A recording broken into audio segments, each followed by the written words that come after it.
Ya baik, Bismillahirrahmanirrahim. Assalamualaikum warahmatullahi wabarakatuh. Eh, ini adalah pertemuan kita yang ke-7 ya, dan pertemuan sebelum UTS mungkin.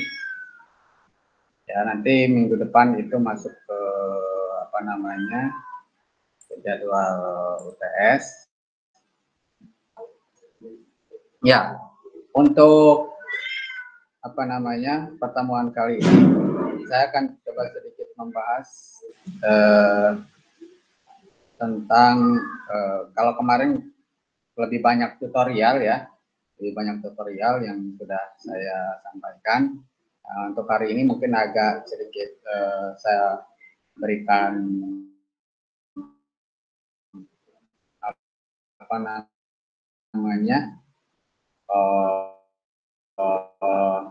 kalian melakukan data mining ya, ataupun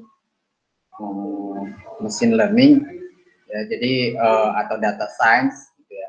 Itu hampir sama langkah-langkahnya, baik menggunakan istilahnya data mining, atau menggunakan istilahnya machine learning, atau menggunakan istilah data science. Nanti ada lagi lanjutannya itu deep learning ya. Tapi yang di kita nanti ini akan lebih banyak ke deep learning, itu lanjutannya dari machine learning. Oke, kalau di tutorial sebelumnya kalian sudah belajar bagaimana cara menginstal Anaconda ataupun menggunakan Google Colab gitu ya. Nah, di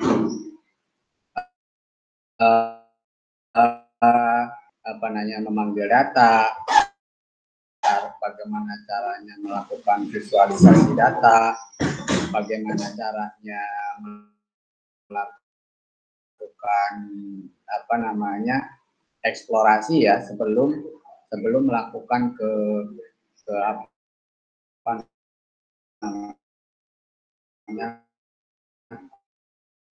algoritmanya atau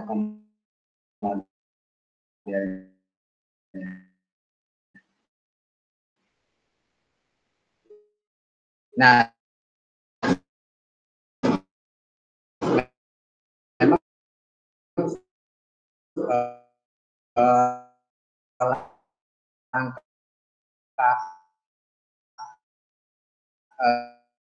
saya belum menjelaskan sebetulnya step-step penerapan langkah untuk melakukan machine learning. Kayak di data ini ingin banyak, misalnya ingin mengklasifikasi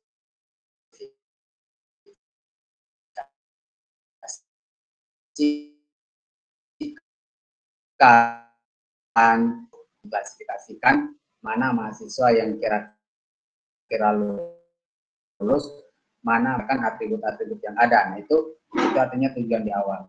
Atau misalnya kalau misalnya di perusahaan, di bank misalnya, di bank kita bisa melakukan prediksi ya, bisa melakukan prediksi mana nasabah yang pembayaran kreditnya itu lancar, misalnya mana nasabah yang pembayaran kreditnya itu tidak lancar ya, dengan atribut-atribut yang ada. Itu adalah contoh tujuan di awal yang harus didefinisikan. Dan ini disebutkan dengan mendefinisikan business question. Kalau kalian di perusahaan ya namanya business question secara jelas. Artinya tadi masalah yang ingin diselesaikannya apa. Dan baru masuk, setelah itu masuk ke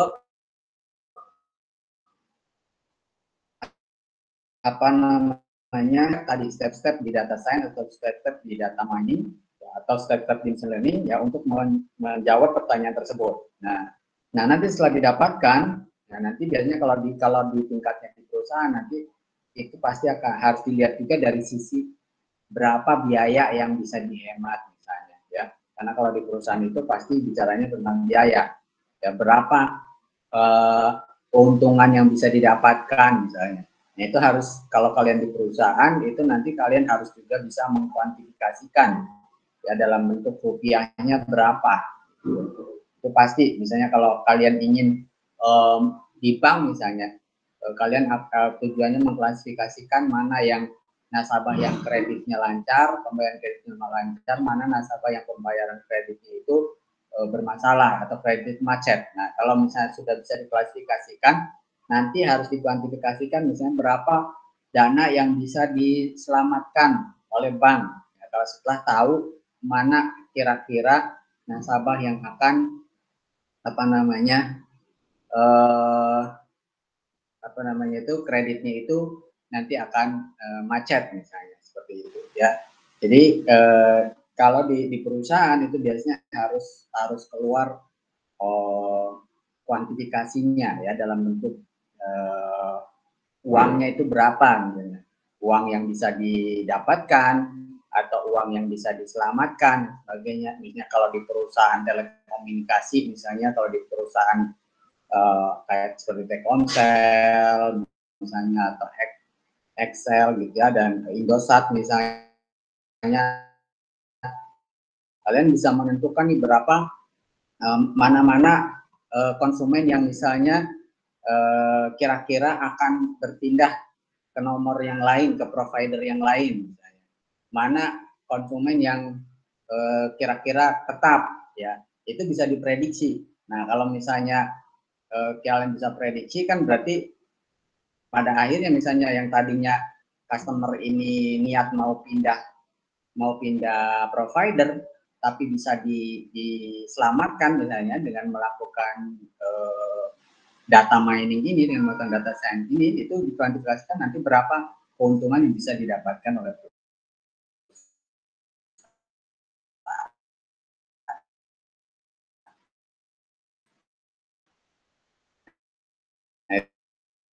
Jadi kalau di perusahaan, ya misalnya kalau di universitas misalnya ya, untuk tadi mengetahui berapa malah tepat waktu misalnya 4 tahun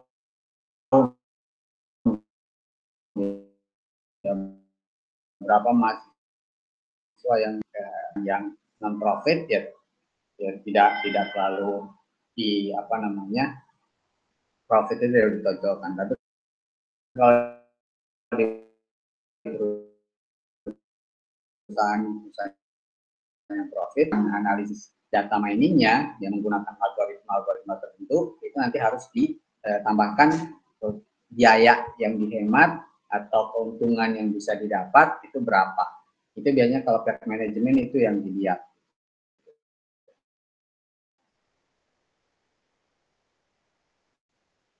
Penerapan data mining itu seperti ini tahapannya. Tadi mulai dari definisi masalahnya, ya, kemudian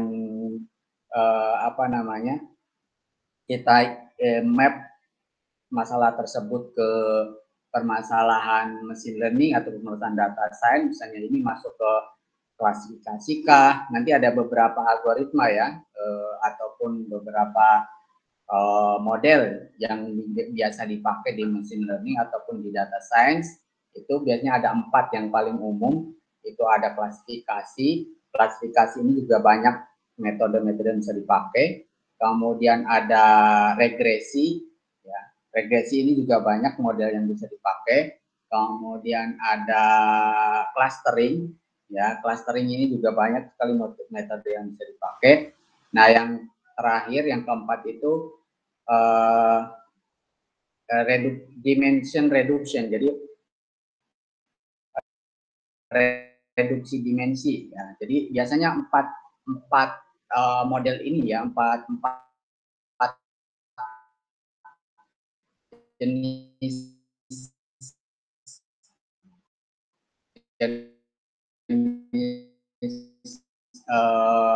bisa ya di data mining bisa untuk forecasting juga.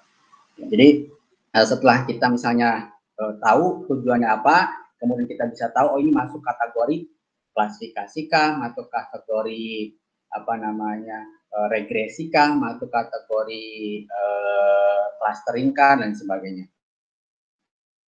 Nah, baru setelah itu kita menyiapkan datanya. Ya, datanya kita siapkan. Nah, yang di tutorial kemarin sudah dicek misalnya, tentu saja kalau datanya belum tersedia, kalian harus collect dulu datanya dan pastikan datanya itu data yang valid, data yang betul-betul mewakili kondisi realnya gitu ya. Bukan yang seperti saya sampaikan, kalau dalam data itu ada namanya garbage in, garbage out gitu. Jadi kalau misalnya yang masuk datanya itu data sampah, maka hasilnya pun nanti akan keluarnya hasilnya yang sampah. Jadi harus pastikan dulu datanya itu betul-betul valid. Memang itu. Kemudian setelah didapatkan datanya, baru dilakukan persiapan ya. Misalkan apa namanya, dicek apakah ada data yang nol atau tidak. Yang nol kemarin itu yang ada, yang tidak ada nilainya atau enggak, dicek.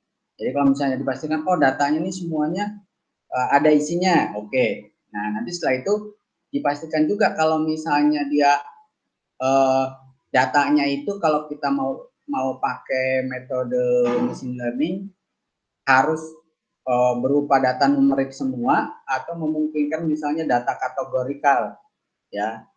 Kalau memang ini datanya harus data numerik, maka harus kita convert dulu yang tadinya datanya berupa data kategori harus kita convert menjadi data numerik. Nah, yang kemarin sudah ada tutorialnya ya bagaimana mengconvert dari data kategori menjadi data numerik. Kemudian kalau misalnya untuk klasifikasi misalnya, ini juga ya, terutama terkait klasifikasi ini mungkin tutorialnya belum ya. Kalau misalnya datanya itu tidak balance ya, karena kalau klasifikasi datanya itu harus balance gitu ya, supaya nanti modelnya itu bisa mengklasifikasikan dengan benar. Misalnya contohnya kalau dari 150 orang mahasiswa misalnya 130 itu laki-laki, 20-nya perempuan. Nah, ini kan nggak balance. Kalau kita menanyakan satu pertanyaan yang sama, tapi di situ ada terkait gendernya, ya kalau ditanyakan ke laki-laki, pasti yang terkait dengan gender laki-laki, laki-laki yang menang gitu ya. Kalau dikaitkan dengan perempuan, ya perempuan kan jumlahnya sedikit. Makanya kalau terkait dengan klasifikasi itu kita harus lihat dulu pertama kali datanya, apakah datanya balance atau tidak. Balance itu artinya jumlahnya sama ataupun mendekati gitu ya. Jadi kalau misalnya yang tadinya tadi yang laki-laki 130, yang perempuan 20, misalnya ini harus kita bagaimanakan nih supaya datanya itu balance.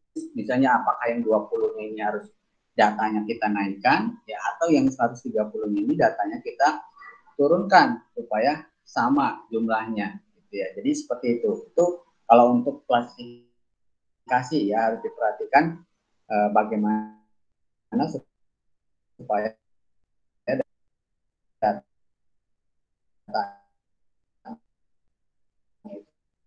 sebelum kita lakukan bagaimana mengatasi apa namanya data-data yang tidak ada nilainya, yang missing value. Kemudian bagaimana melakukan kalau kita mau menambah feature gitu ya, menambah dari data yang ada kita explore sehingga menghasilkan satu data baru, itu sudah. Kemudian nah ini masuk sepertinya yang disebut dengan exploratory analysis yang outlier ya, dia apa namanya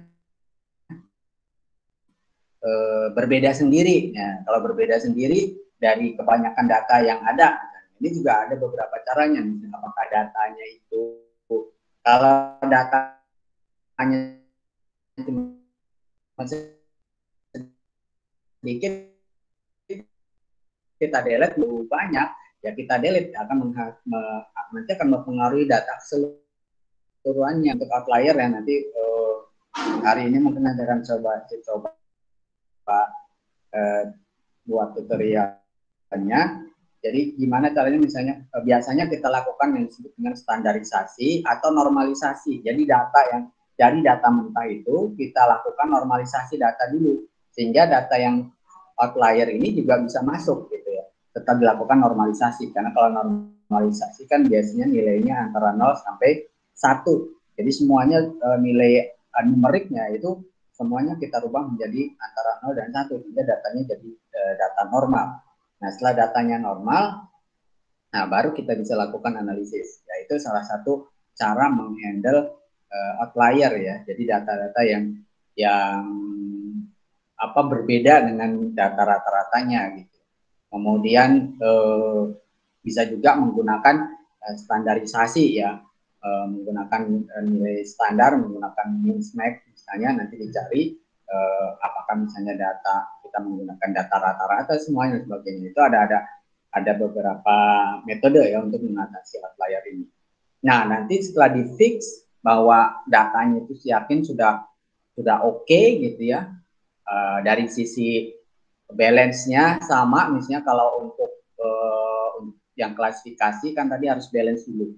Nah, kalau untuk yang lain mungkin tidak perlu balance, ya tidak apa-apa misalnya untuk regresi dan sebagainya. Tapi kalau klasifikasi itu harus dipastikan datanya balance dulu. Misalnya dari balance datanya sudah oke, yang outlier pun sudah sudah dilakukan normalisasi misalnya datanya. Yang missing value juga sudah dilakukan handling ya, misalnya yang missing value-nya diisi dengan nilai rata-ratanya atau menggunakan nilai mediannya atau dengan cara yang lain. Nah, sudah fix semua datanya, baru masuk ke tahap modeling. Nah, di tahap modeling inilah nanti kalian memilih sesuai dengan tujuan yang di awal. Misalnya kalau tujuan di awal kan nanti tadi untuk klasifikasi. Klasifikasi itu yang mungkin algoritma yang bisa dipakai ini. Nah, nanti kalian bisa pilih salah satu. Atau misalnya pilih beberapa algoritma, nah nanti dipilih dari hasil algoritma yang sudah dikerjakan itu, mana algoritma yang menghasilkan error yang paling kecil ya, atau tingkat akurasinya paling tinggi. Nah, itu masuk ke dalam tahap evaluasi nanti. Nah, setelah didapatkan modelnya, baru kita kalau punya data baru, tinggal kita masukkan data barunya menggunakan model yang sudah kita pilih tadi, kita bisa lihat hasilnya. Nah, ini adalah tahapan evaluasi. Nah, kemarin kita sudah sampai sini ya, exploratory analysis ya. Walaupun masih ada beberapa tadi yang belum terkait dengan bagaimana menghandle data yang tidak balance, ya, kemudian untuk normalisasi kayaknya saya juga belum ajarin ya, bagaimana cara melakukan normalisasi data, kemudian bagaimana melakukan standarisasi data, belum, tutorialnya belum. Nah, ini masih dalam tahapan ini ya, exploratory analysis. Nah, baru setelah itu masuk ke modeling. Ya, mungkin untuk pertemuan hari ini sampai saya akan tambahkan tadi yang bagaimana melakukan imbalance, yang melakukan balancing data ya, kalau datanya tidak balance. Ini saya hari ini mungkin nanti saya berikan juga tutorialnya, kemudian juga bagaimana melakukan misalkan melakukan normalisasi data atau melakukan standarisasi data. Nah, nanti mungkin setelah UTS ya, minggu depan itu kan UTS, nanti saya belum rancang gimana nanti model UTS-nya, tapi UTS tetap ada ya, dan individu sifatnya. Nah, nanti baru setelah itu masuk ke modeling ini, ke modeling dan juga evaluasi. Ini sebenarnya bisa cepat ya. Misalnya kalau dalam klasifikasi dengan satu model, satu coding ya, satu coding itu kalian bisa melakukan klasifikasi dengan banyak model. Nah, nanti baru setelah itu melakukan evaluasi. Nah, di sini juga disebutkan ya yang sudah saya sampaikan. Yang paling lama itu 80% pekerjaan itu sampai sini ya, exploratory. Nah, karena kalau sudah datanya udah pasti oke, nah, selanjutnya melakukan modeling dan evaluasi itu bisa cepat. Hingga 20% waktu yang digunakan itu untuk modeling dan evaluasi. Jadi yang paling rumit sebetulnya di tahapan awal ini ya, memastikan datanya siap dulu, baru masuk ke modelingnya, membuat modelnya. Nah, ini contoh yang tadi saya sampaikan ya, misalnya ada perusahaan yang dia tujuannya itu meningkatkan profit ya tahun berikutnya itu 10%. Nah, ini menggunakan data science atau data mining. Nah, ini kita turunin lagi nih dari tujuan yang ingin oleh perusahaan yang ditetapkan itu, misalnya kita bicara tentang revenue, ya, gimana caranya supaya revenue-nya meningkat. Ya, kalau revenue meningkat kan berarti harus nambah customer baru sebanyak 20%, gitu, atau juga meningkatkan revenue dari customer yang existing sekarang, ya, sebanyak 15%, atau dengan cara mengurangi loss, ya, mengurangi biaya produksinya, kemudian mencegah ini customer churn. Maksudnya customer churn itu customer yang berpindah. Tadi misalnya kalau tadinya saya pakai Excel misalnya, providernya, gimana caranya supaya saya itu nggak pindah pakai Telkomsel misalnya. Nah ini kan kalau saya pindah dari Telkomsel kan jadi kerugian bagi Excel, ya. Nah itu Excel juga harus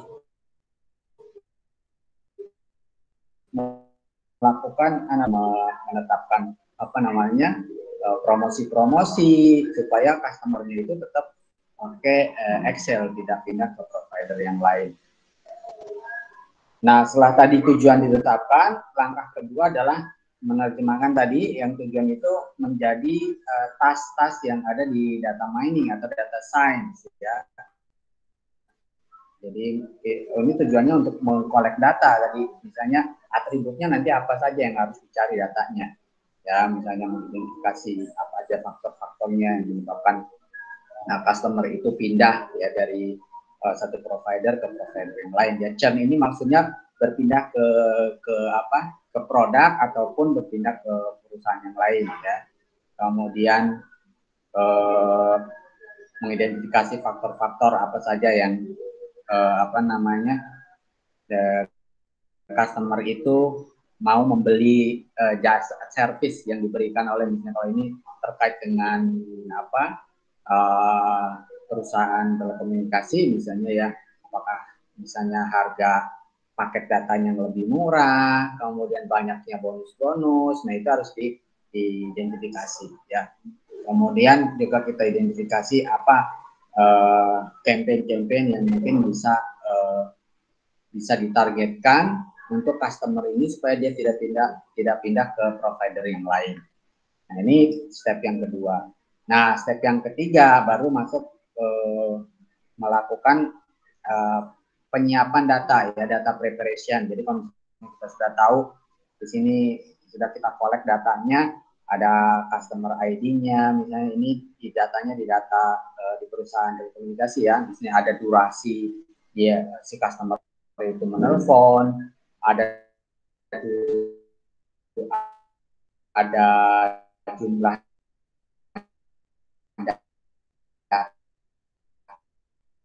data yang dipakai oleh customer itu dalam sehari misalnya atau pada alam itu, kemudian berapa kali dia komplain, ya, kita melakukan ini data mentahnya misalnya seperti ini. Nah, kemudian setelah dilakukan normalisasi, ketemulah data yang sudah normal seperti ini. Nah, data yang akan dipakai untuk analisis ini harus data yang sudah normal, atau misalnya data yang sudah terstandar, atau tadi kalau misalnya untuk klasifikasi datanya harus balance jumlahnya, ya, karena kalau klasifikasi itu misalnya klasifikasi laki-laki perempuan misalnya. Nah, datanya ini harus sama, jumlah laki-lakinya misalnya 50, jumlah perempuannya juga 50. Nah, itu yang disebut dengan data yang balance, gitu, ya. Jadi jangan sampai datanya itu nggak balance. Karena kalau untuk klasifikasi itu sangat berpengaruh, ya, balance data itu. Nah, baru setelah itu masuk ke exploratory data analysis. Yang kemarin sudah saya sampaikan, misalnya dari data yang misalnya, atau kalau misalnya kita bisa melakukan feature extraction kemarin, ya. Jadi dari beberapa atribut digabung itu menghasilkan satu atribut baru, itu namanya feature extraction, atau melakukan feature selection, mana nih yang datanya diperlukan untuk analisis, mana yang enggak, ya. Kalau yang enggak berhubungan, ya bisa kita tidak bisa tidak perlu kita ikutkan nanti dalam analisis, kan di datanya itu bisa kita drop gitu. Kita bisa drop, jadi kalau drop ya kita nggak perlu pakai data itu. Nah, itu disebut dengan feature selection gitu ya. Nah, ini masuk ke dalam exploratory data analysis. Nah, setelah datanya dipastikan tadi sudah tentukan fiturnya apa saja yang mau dipakai untuk analisis, kemudian kalau ada fitur baru yang hasil ekstraksi sudah oke, gitu ya, sudah kita tambahkan. Nah, masuk ke tahap, nah untuk apa namanya, exploratory ini bisa sifatnya exploratory atau explanatory ya. Kalau exploratory itu untuk mengeksplor, kalau explanatory itu untuk meng-explain, menjelaskan. Ini ada apa namanya, tujuannya berbeda antara yang exploratory dengan explanatory ya. Biasanya kalau ya exploratory konfirmasi datanya. Nah, kalau exploratory kita memang untuk mengeksplor dari data ini, misalnya kira-kira ada faktor apa lagi yang bisa kita gunakan tadi ya, misalnya untuk feature extraction itu menggunakan exploratory ya, seperti itu. Kemudian kita juga bisa melakukan visualisasi data yang kemarin tutorialnya juga sudah ya, jadi kita lakukan visualisasi data menggunakan misalnya apa namanya, histogram, menggunakan scatter plot dan sebagainya. Nah, ini contoh exploratory data ya, bisa menggunakan box plot, ya bisa menggunakan scatter, ya bisa menggunakan histogram dan lain sebagainya. Nah, kemudian baru setelah itu, setelah melakukan explore data analysis, tadi tahap eksplorasi data selesai, ya, maka masuk ke berikutnya adalah tahap modeling. Ini yang tahap yang paling penting. Ini tadi saya sampaikan, untuk modeling yang digunakan biasanya ada 4 yang paling umum digunakan, yang paling besar ya. Untuk tujuan pertama, dari tujuannya itu untuk klasifikasi, apakah untuk regresi, atau untuk clustering, atau untuk dimensionality reduction. Dan masing-masing ini di dalamnya itu metodenya macam-macam ya. Misalnya klasifikasi itu bisa pakai naive Bayes, bisa pakai yang namanya KNN, K-neighbor, K-nearest neighbor, KNN, K-nearest neighbors. Kemudian bisa menggunakan SPM ya, vektor ya, vektor mesin misalnya. Ini untuk yang klasifikasi yang biasanya banyakkan yang biasa ya, linear regression atau logistic regression ya. Biasanya regresi ini untuk prediksi ya, prediksi kalau dari data-data yang ada. Nah, kemudian untuk yang lainnya juga metodenya tadi ya, ada yang biasa dipakai linear regression atau logistic regression gitu ya. Kemudian yang lainnya ya banyak lagi, misalnya apa lasso dan semua, tapi tidak terlalu familiar ya. Biasanya familiar adalah untuk regression, linear regression atau logistic menggunakan K-mean clustering. Kemudian itu yang umumnya dipakai ya, menggunakan K-mean clustering. Oh ya, untuk klasifikasi juga ada yang biasa dipakai itu menggunakan decision tree ya. Decision tree itu maksudnya klasifikasi. Kemudian random forest ya, itu random forest itu juga maksudnya klasifikasi. Nah, kemudian yang terakhir itu reduksi dimensi ya. Reduksi dimensi ini kalau kalian pernah dengar, misalnya untuk analisis faktor ya, ada yang namanya PCA ya. Kalau saya singkatannya itu Principal Component Analysis gitu ya. Nah, ini biasanya untuk mereduksi dimensinya. Mereduksi dimensinya tadi menggunakan apa namanya, prinsip exploratory atau explanatory. Jadi ada 2 untuk faktor analisis.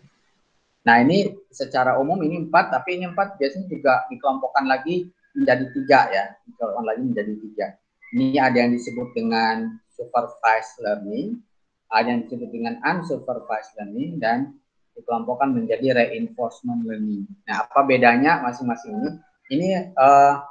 Ini model-model yang biasa dipakai di baik di data mining atau di machine learning atau nanti di deep learning ya.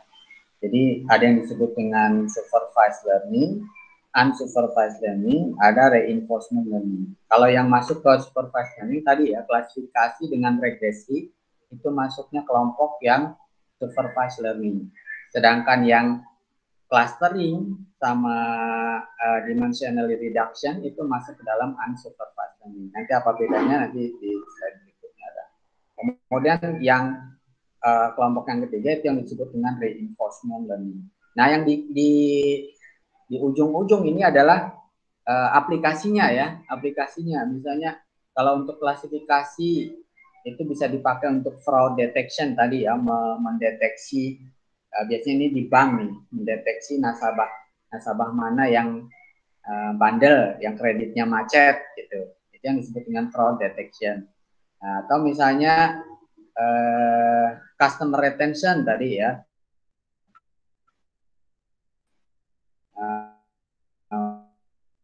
Kalau di misalnya Excel atau Excel untuk mengetahui mana customer yang kira-kira tetap pakai kartunya dia atau mana customer yang ada kecenderungan untuk pindah ke provider yang lain, itu namanya customer retention. Atau misalnya kalau di supermarket misalnya ini juga bisa dilihat mana customer misalnya berapa kali dia datang. Itu kalau misalnya dia si supermarket itu data analisisnya bagus, itu harus dia collect ke datanya. Apalagi kalau misalnya dia punya member misalnya bisa tercatat. Nah, itu untuk menilai customer retention. Bisa juga untuk image classification. Image classification ini untuk bisa digunakan sebagai kalau menggunakan CCTV misalnya, bisa kita deteksi ya siapa yang ketika ada customer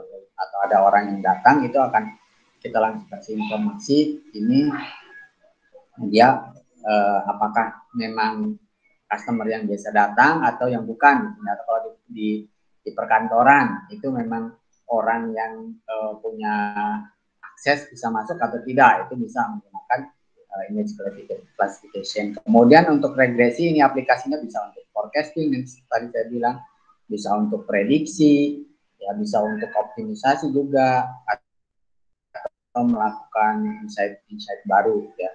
Kemudian kalau untuk clustering ya, clustering ini untuk customer segmentation, jadi untuk mensegmentasi customer. Clustering ya, diklasterkan mana customer yang yang bonafide misalnya, customer yang menengah, customer yang biasa, itu bisa kita lakukan customer segmentation atau melakukan targeted marketing tadi. Jadi untuk apa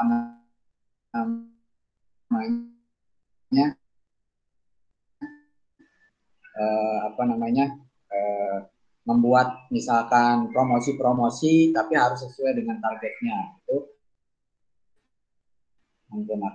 bisa menggunakan clustering. Nah, kalau reinforcement learning ini banyak dipakai di robot ya, robot karena dia ada proses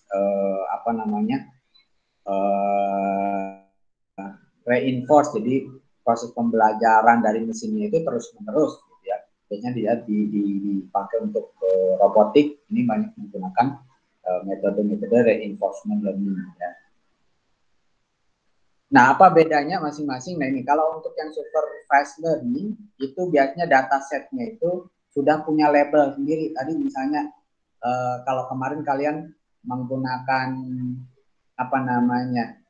masih ingat data tentang iris ya, data iris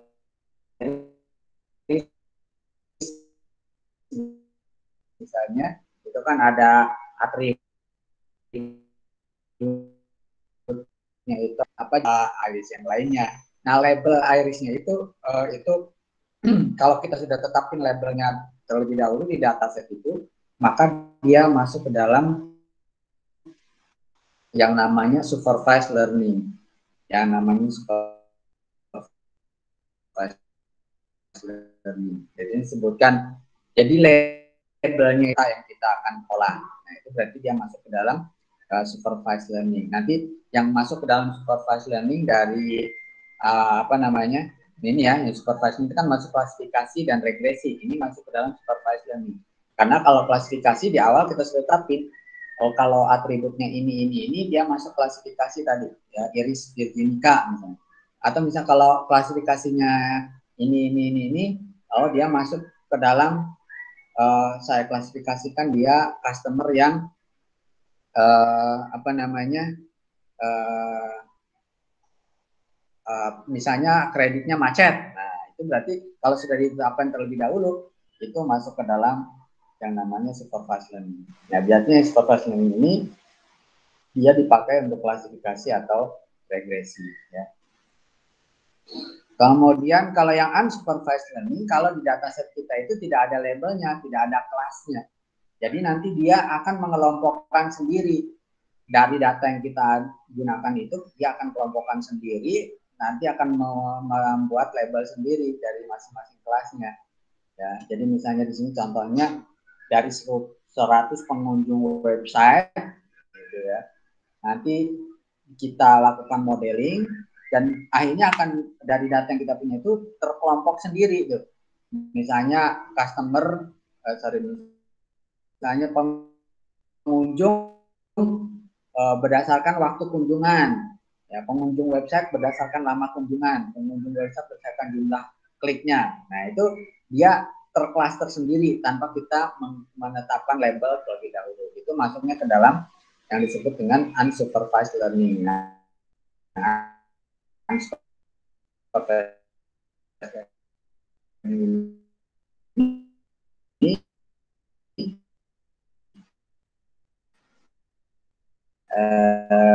dimensionalir lebih dahulu.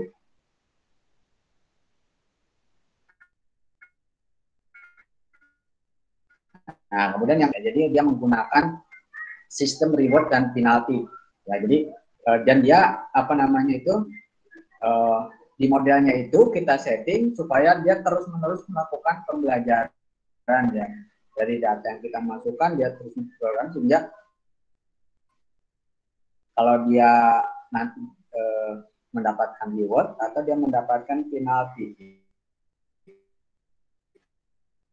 Jadi semakin lama itu dengan data yang kita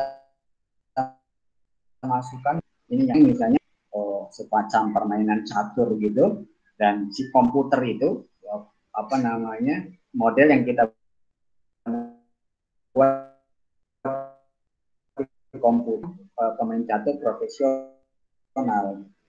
Jadi pemain catur profesional bisa kalah dengan komputer, ya, karena komputernya itu sudah kita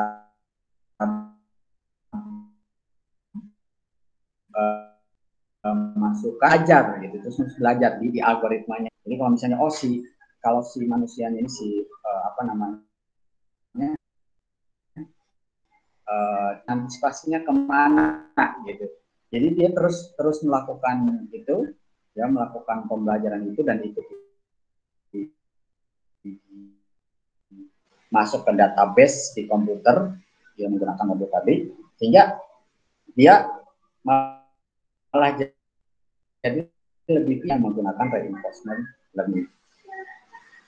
Nah, kita mungkin lebih fokus ke yang dua ini, ya, ke yang nanti yang akan kita pelajari itu yang supervised learning dan unsupervised learning. Kemudian kalau yang supervised tadi ada klasifikasi untuk tujuan klasifikasi dan juga regresi. Nah, tadi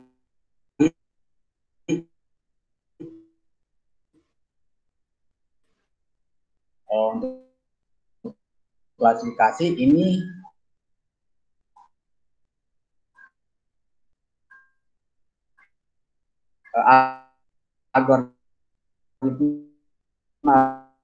algoritma yang biasa juga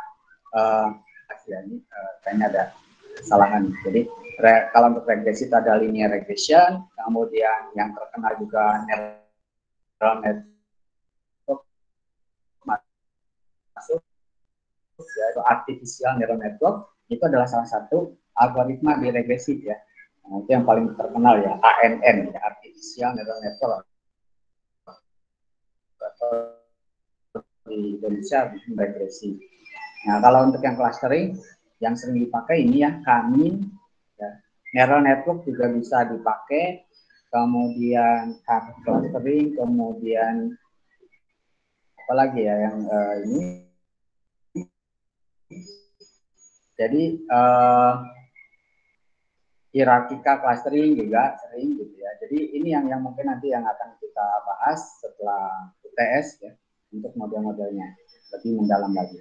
Dan tadi saya sampaikan sebetulnya misalnya kita membuat coding itu dalam satu codingan itu kita bisa masukkan banyak algoritma ya. Misalnya dalam satu codingan kita masukkan apa namanya decision tree, kita masukkan random forest, yang random forest masuk klasifikasi ini, kita masukkan yang lainnya, itu bisa dalam satu codingan. Nanti kita lihat mana algoritma yang paling baik ya, dari sisi akurasinya misalnya, dari sisi presisinya dan sebagainya.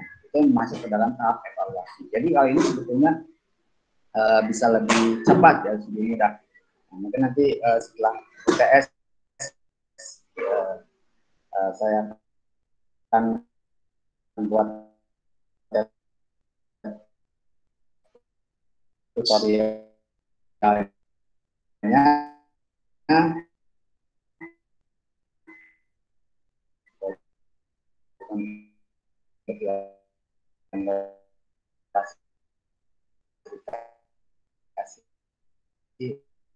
untuk regresi maupun clustering.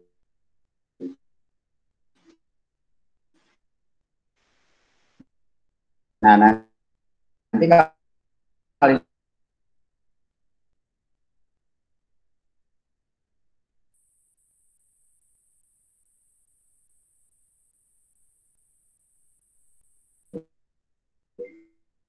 kan perusahaan itu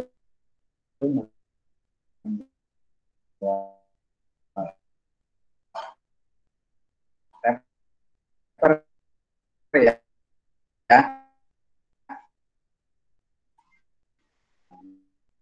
nanti sesi baru saya getting datanya gimana. Nah, setelah datanya dapat, tadi melakukan data preparation dan data exploratory ya, memastikan. Nah, nanti setelah itu baru masuk ke memilih metode atau model dan algoritma yang mau dipakai. Nah, baru evaluasi. Nah, ini evaluasi biasanya dilihat dari apakah dari sisi apa namanya keakuratannya. Kalau prediksi atau regresi misalnya diukur dari mean square error-nya ya. Kalau di forecasting juga mirip dengan di forecasting sama ini untuk yang regresi. Jadi masing-masing algoritma itu nanti punya evaluasi sendiri, punya evaluasi sendiri. Nah, ini contohnya yang biasa banyak dipakai, terutama untuk yang klasifikasi itu ada yang namanya akurasi, ya, ada yang namanya recall, ada yang namanya presisi. Ini yang untuk mengevaluasi algoritma yang kita pakai. Dan dengan ya sudah, ini kan udah tahap evaluasi, baru tadi kalau misalnya kalau di perusahaan nanti misalnya kalau dia terkait dengan keuangan, ya kalian harus tambahkan tadi berapa penghematannya, berapa apa namanya keuntungan yang bisa diraih dalam angka gitu, dalam rupiahnya. Itu kalau di perusahaan bisnis. Kalau yang di perusahaan apa namanya yang non bisnis ya biasanya cukup sampai tahap evaluasi saja, ya, ataupun hanya memberikan usulan-usulan, memberikan masukan ini harusnya ke depan diapain gitu, atau apa yang harus dilakukan oleh perusahaan. Ya, ya jadi seperti itu. Ada pertanyaan sampai sini?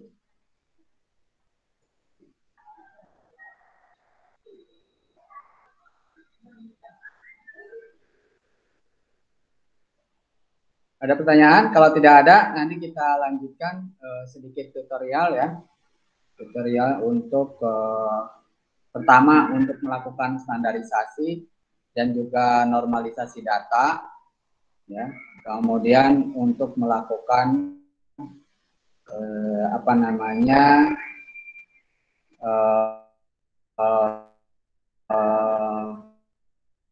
menghandle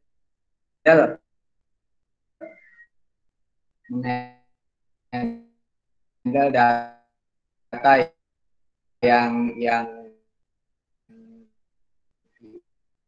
tidak balance. Oke, sekarang mungkin saya akan kasih tutorial untuk yang bagaimana melakukan normalisasi ya, dan juga melakukan standarisasi data. Silakan dibuka apa namanya Anaconda-nya dan juga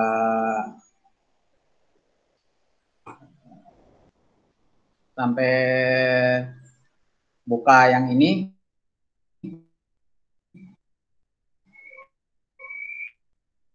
ya, Python.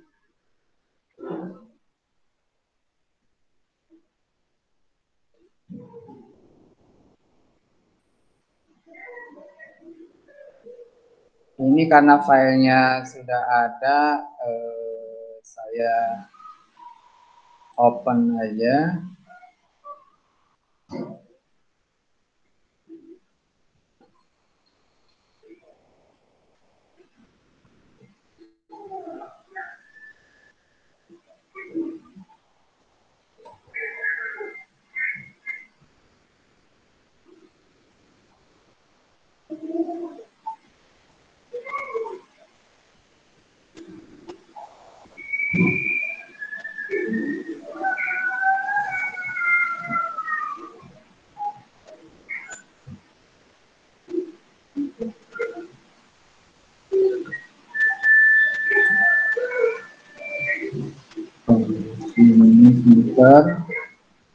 Punten Pak, itu nggak ke share screen Pak? Buat Belum kita. ya? Bentar. Belum Pak. Iya. Oke.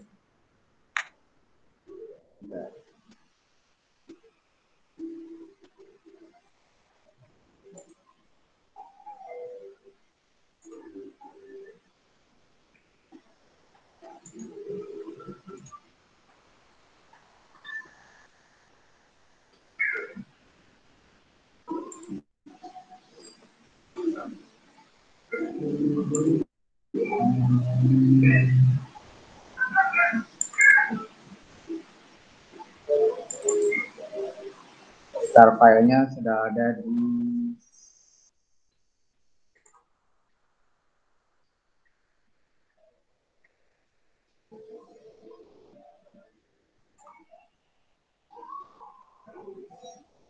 ini ya, untuk normalisasi dan standarisasi.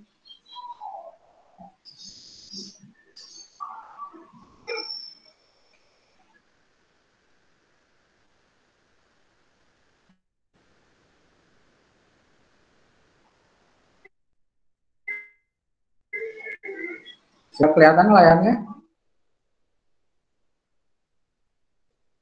Sudah Pak. Sudah ya.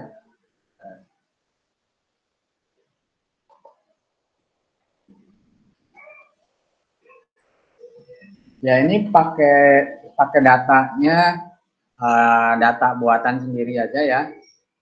Misalkan saya punya data itu, misalkan di sini ada data, sebetulnya ini data namanya ya, ada nama, kemudian ada gaji, yang ini yang 12 juta ini ada umur gitu ya. Jadi kalau dibuatkan di tabelnya sebetulnya itu ada, misalnya ini namanya A, si A itu gajinya 12 juta, umurnya 33 tahun. Si B gajinya itu 35 juta, umurnya 45 tahun. Si C itu gajinya berapa nih? 44 juta ya.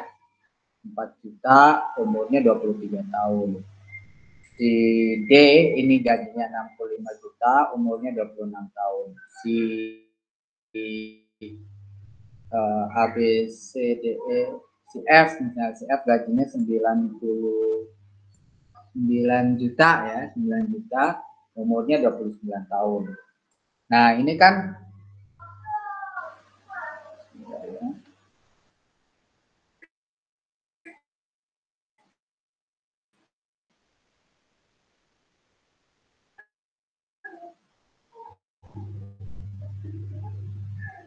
nah, normalisasi ya, melakukan normalisasi. Normalisasi itu kan berarti dari nilai data ini semuanya, ini kan datanya ada dua nih, ada data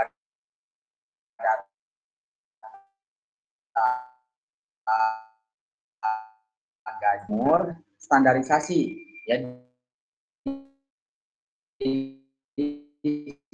Karena ini saya melihat misalnya ada data yang terlalu kecil, maka saya akan melakukan normalisasi sehingga nanti data yang dipakai itu data setelah dilakukan normalisasi ya, bukan data mentahnya.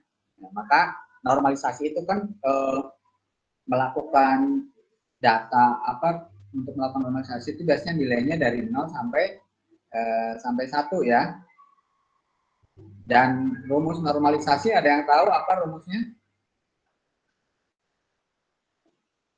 Ada yang tahu nggak bagaimana cara melakukan normalisasi data kalau di statistik?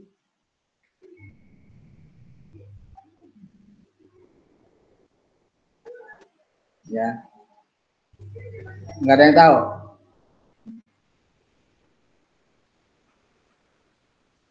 Biasanya kita tetapin dulu untuk data yang mau kita jadikan sebagai patokan. Nah, kemudian dari data itu nanti menggunakan nilai min dan max-nya. Jadi min max ya dibagi dengan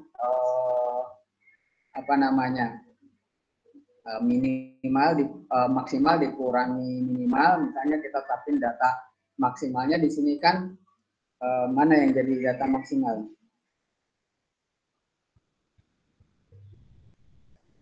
35 juta ya. 35 juta itu menjadi data maksimalnya ya. Untuk gaji. Ya, untuk gaji itu data maksimalnya adalah 35 juta.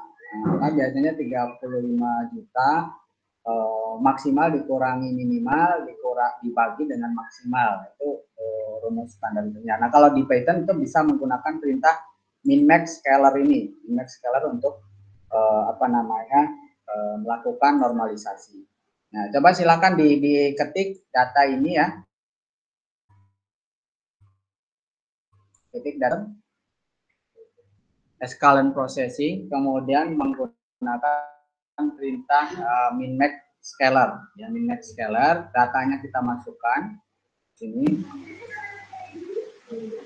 Kemudian setidaknya kita bisa Nah,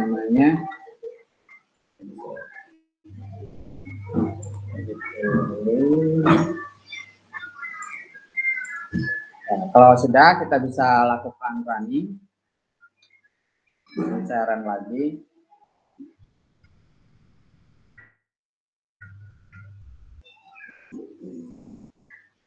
Nah, kalian tulis dulu ini datanya.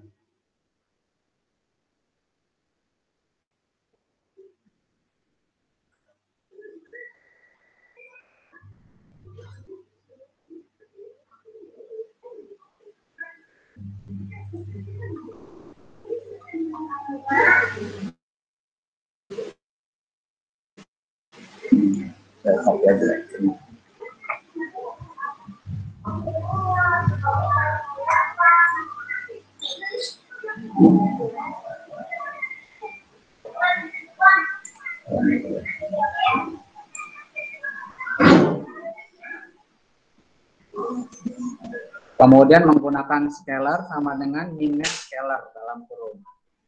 Scalar.fit data. Fit dalam kurung data. Datanya merefer ke atas. Nah, nanti akan ketemu ini. Nah, nanti setelah itu tinggal di print scalar.transform data. Maka ini keluarlah hasil data yang sudah dinormalisasi ini. Ya, setelah dinormalisasi datanya itu menjadi antara 0 sampai 1 ya, antara 0 sampai 1. Ini data yang sudah normal. Nah, data inilah yang nanti akan kita pakai untuk analisa kalau kita memang menggunakan normalisasi data. Ada yang sudah sampai sini? Poin 3? Belum, Pak. Belum. Atau ini saya copy ke chat ya, nanti kalian bisa tinggal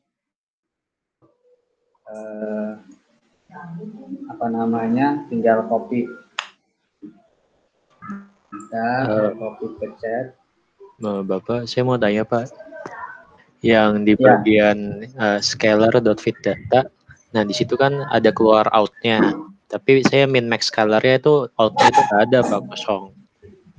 Tapi di print scalar.transport datanya ada Pak, keluar datanya itu berarti nggak apa Pak? Nggak apa-apa, yang penting keluar nilainya. Oke Pak, yang penting di printnya keluar ya Pak ya? Ya, ya. Oke Pak, kasih Pak. Bentar ya, saya masukin ke chat.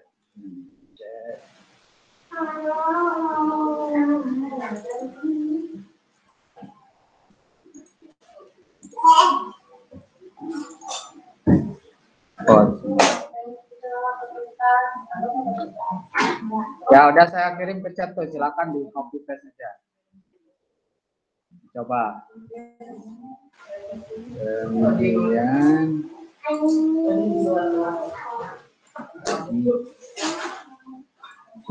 banyak amat bedanya.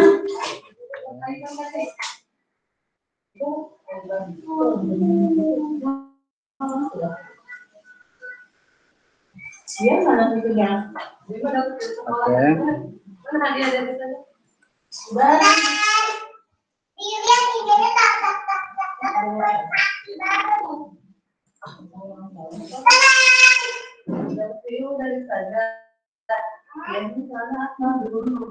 Oke, sudah keluar itu. Silakan dicoba.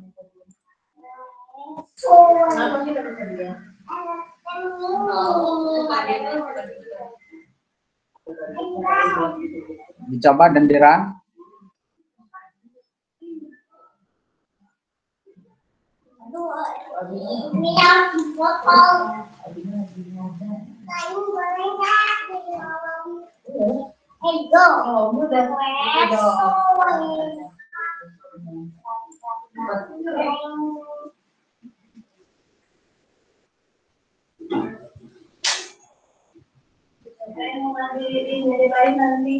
Sudah sampai ini, keluar nggak hasilnya, sama nggak?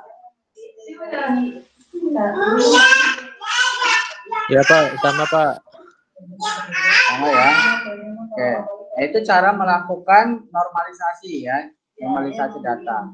Nah, berikutnya kita masuk ke yang berikutnya itu melakukan standarisasi. Tadi kan ada normalisasi, ada standarisasi. Ya, kalau standarisasi ini fungsinya hampir sama dengan normalisasi. Ya, kalau normalisasi kan tadi menggunakan min-max ya, maksimum dan minimum. Nah, kalau standarisasi, nah ini menggunakan nanti angkanya itu agak sedikit beda kan dengan normalisasi. Kalau standarisasi dia ada memungkinkan negatif juga ya, memungkinkan negatif. Jadi ya biasanya kalau standarisasi itu nilai aslinya dikurangi rata-rata ya, kemudian dibagi dengan standar deviasi. Itu rumusnya kalau di statistik ya, atau disebut juga dengan Z-score ya, standarisasi itu salah satu metode untuk standarisasi adalah menggunakan z-score, di mana z-score tadi nilai aslinya dikurangi nilai rata-ratanya dibagi dengan nilai standar deviasi. Itu kalau di statistik ya. Nah, kalau di Python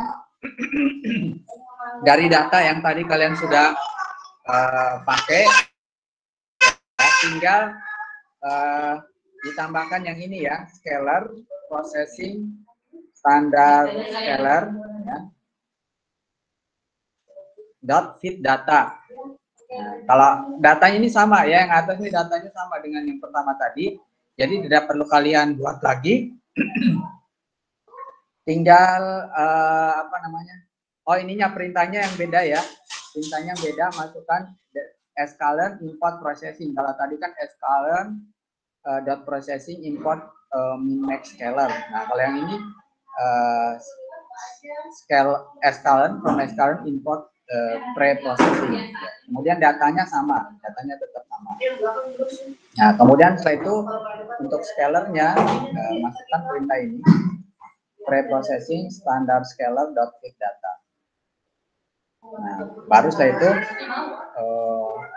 apa namanya, masukkan data sama dengan scalar dot transform dalam kurung data. Nah, kemudian nanti datanya dipanggil, atau bisa juga pakai print data gitu. Begitu.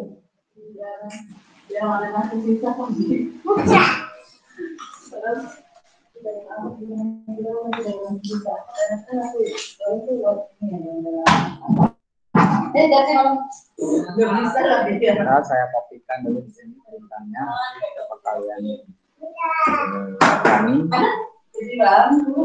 untuk yang standarisasi.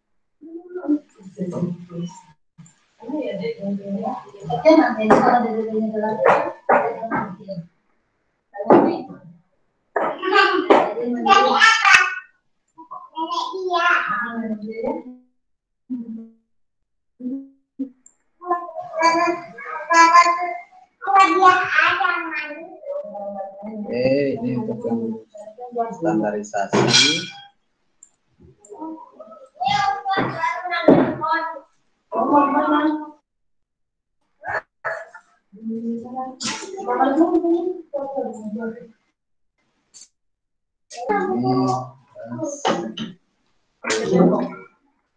Data ya.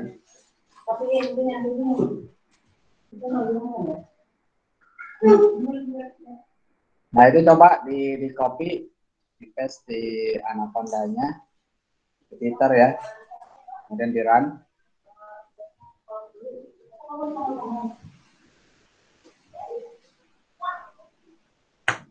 Sudah Pak, sama hasilnya. Sama ya? Iya Pak. Oke.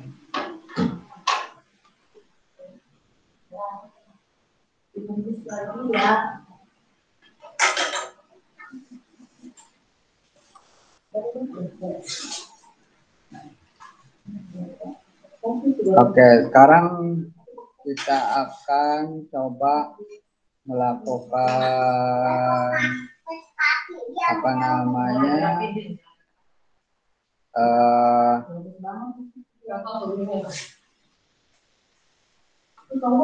yang imbalance ya, tapi ini imbalance lumayan panjang sih kayaknya. Atau gini aja, untuk yang imbalance data nanti saya buat tutorialnya sendiri ya, baru nanti saya upload, kalian bisa lihat tutorialnya di apa namanya, di video yang nanti saya upload ya. Jadi untuk yang sekarang mungkin cukup dulu ya. Nanti untuk yang bagaimana melakukan handling terhadap data yang tidak balance, nanti akan saya buatkan tutorialnya sendiri, nanti kalian bisa lihat di YouTube ya terkait tutorialnya. Nah, sampai sini ada pertanyaan?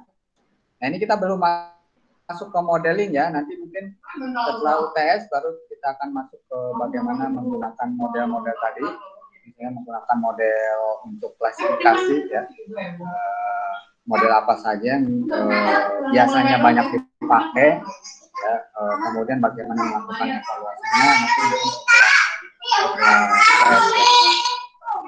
Nah, Nah, untuk tugas besar bagaimana ini?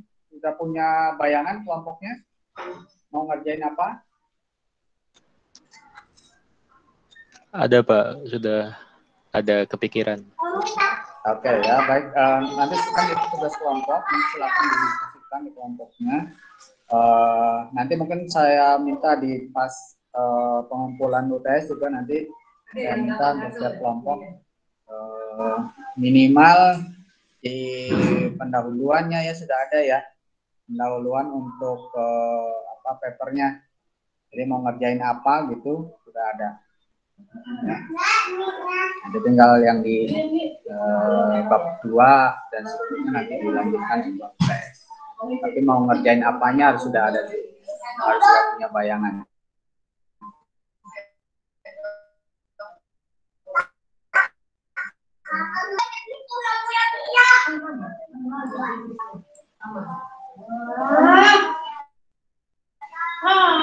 Tidak ada?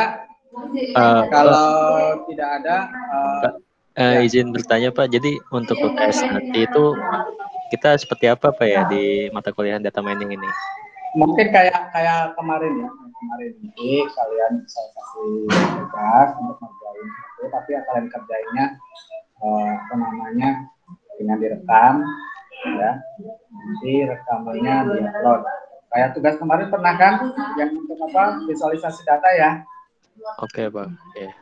Ya, visualisasi data udah.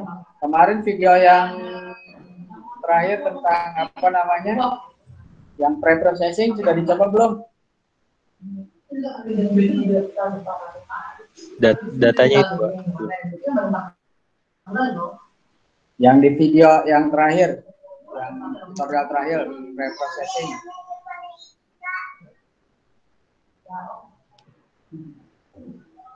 Nah ini kalau nggak ada tugas kayaknya kalian nggak ngerjain ya, nggak nyoba nih. Makanya kalau kayak tugas kemarin kayaknya juga mungkin tekniknya seperti itu. Nanti saya kasih dataset, ya nanti kalian kerjakan dengan rekaman video, nanti rekaman videonya dikirim, ya, oke? Ya Pak. Sama buat absen hari ini bagaimana Pak? Ya, absen hari ini silakan di kolom chat ya. Kalau tidak ada pertanyaan lagi, mungkin kita cukupkan. Silakan melakukan absensi. Saya kasih waktu 5 menit di kolom chat.